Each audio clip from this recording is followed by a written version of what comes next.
Il faut bien voir que le Maroc est un vieil État-nation.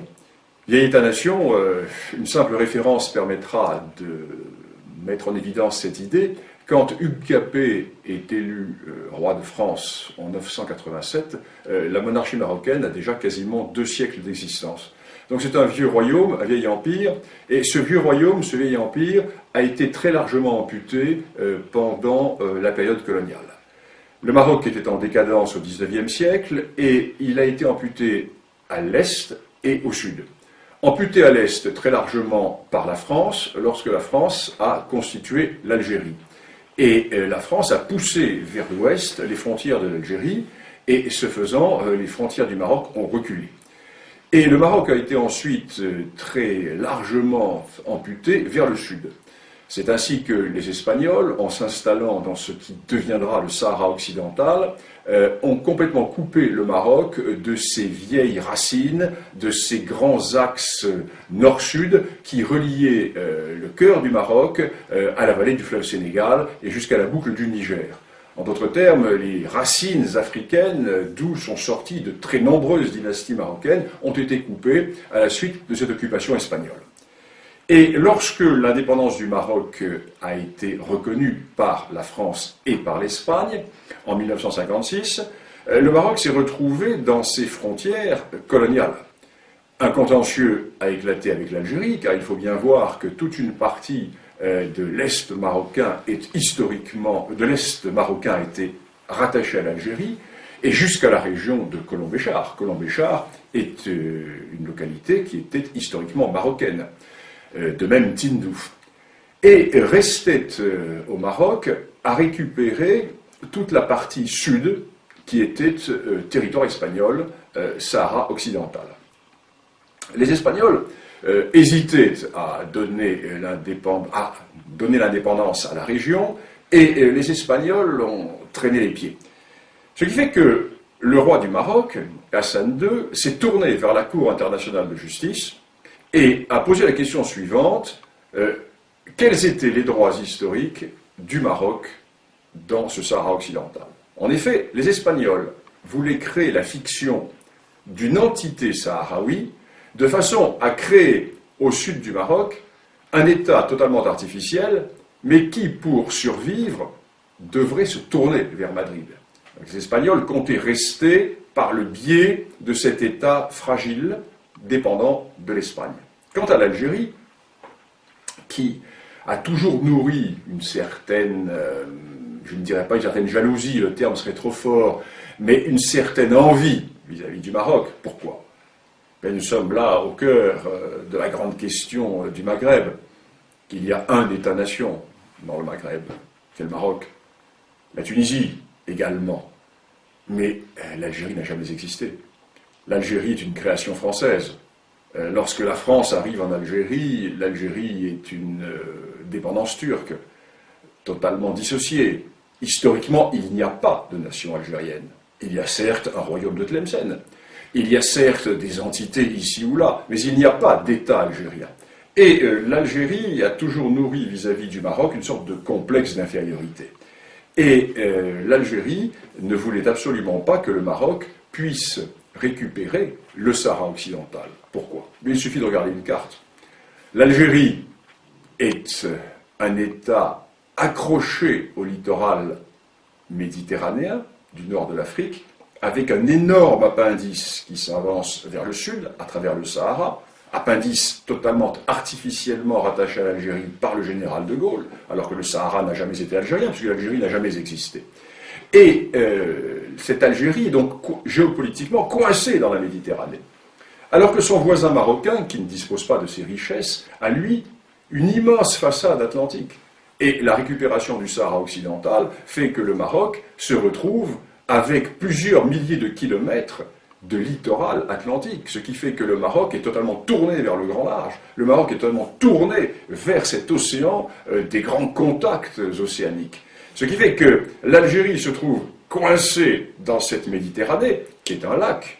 Il suffit de fermer le détroit de Gibraltar, et la Méditerranée est totalement asphyxiée. Tandis que le Maroc, lui, n'a pas cette géopolitique de l'enfermement. Le Maroc est tourné vers le grand large.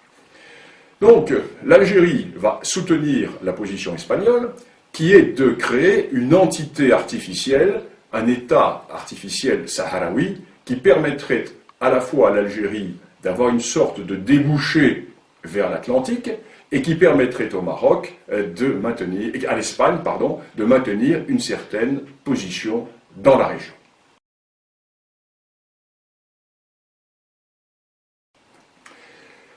Historiquement parlant, la revendication marocaine est absolument incontestable. Elle est incontestable pourquoi? Parce que 5 des dynasties marocaines sont sorties du Sahara occidental ou du Grand Sud saharien. C'est un premier élément. La première de ces dynasties, c'est celle des Almohavides. Les Almohavides qui vont du fleuve Sénégal jusqu'au centre de l'Espagne constituaient ce que l'on a appelé l'empire des deux rives, qui était un empire marocain. Je ne vais pas rentrer dans le détail des dynasties marocaines, mais la plupart des dynasties viennent du Grand Sud. Deuxième élément, nous avons les réalités qui étaient les réalités économiques et politiques. Toute la vallée du fleuve Sénégal, la vallée du fleuve Niger, la boucle du Niger, était tournée vers le Maroc. N'oublions pas qu'au XVIe siècle, Tombouctou était une ville marocaine. La prière à Tombouctou était dite au nom du sultan du Maroc. Le pachalik de Tombouctou était un pachalik marocain. N'oublions pas également que les grandes routes transsahariennes qui permettaient de mettre en relation le monde ouest africain avec le monde méditerranéen étaient sous contrôle marocain et aboutissaient dans les grands marchés du sud du Maroc. Nous avons toutes ces réalités qui font que lorsque le roi Hassan II a déclaré qu'en récupérant le Sahara occidental, le Maroc renouait avec les racines d'un arbre dont les feuillages sont tournés vers la Méditerranée, le roi du Maroc avait une image qui était très belle et qui était tout à fait réaliste et qui montrait bien ce qu'était cette réalité. Alors le problème est que en Europe, nous avons toujours cette vision européocentriste, européocentrée, et nous avons également la déformation de l'histoire immédiate. Il est évident que dans les années 1890, lorsque se posa la question marocaine, le Maroc était en état de décadence, en état profond de décadence, et il n'était pas en mesure d'exercer sa souveraineté sur l'ensemble de ces territoires du Sud. Et nous avons cette vision qui est une vision du XIXe siècle. Or, la véritable réalité politico-historique et géopolitique de cette région est largement antérieure au XIXe siècle.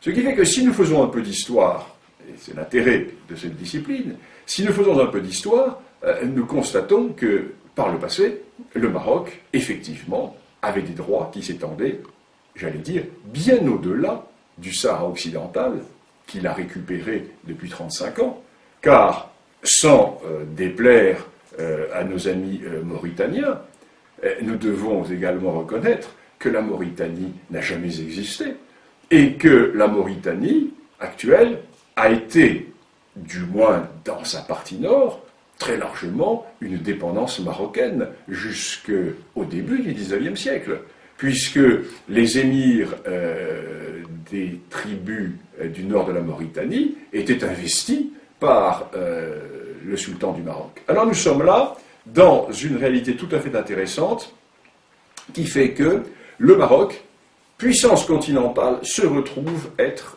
une puissance maritime. Et tout le cœur de la question repose à Alger.